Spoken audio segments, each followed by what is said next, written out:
Ang pinagmula ng Albany Game Foul ay matutunton pabalik sa isang pangunahing kaganapan na naganap sa Eastern New York, kung saan ang isang breeder na nagngangalang Mr.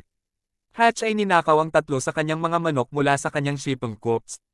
Dalawa sa mga manok ay dilaw ang paa, habang ang pangatlo ay isang berdeng binti. Ang dalawang dilaw na binti ay pinalaki sa kalaunan, ngunit wala silang ginawang makabuluhang halaga. Gayunpaman, ang berdeng binti ay nakuha ng isang breeder na pinangalan ng Army Fox ng Utica, New York, ayon kay E.T. Piper. Army Fox kalaunan ay nakipag-ugnayan kay Mr. Hatch tungkol sa ninakaw na green-leg cock at sinabihan na ito ay namatay, ngunit may ilang mga stags na ginawa mula dito. Inalok ng Army Fox ang isa sa mga stag na ito at tinanggap ito. Ang stag na natanggap niya ay isang maganda, mahabang balahibo, malaking itim at pulang game fowl, na pinarami niya gamit ang kanyang slayed roundhead hens. Ang mga resultang stags ay laro ngunit hindi partikular na kahanga-hanga sa mga tuntunin ng hitsura o pagganap.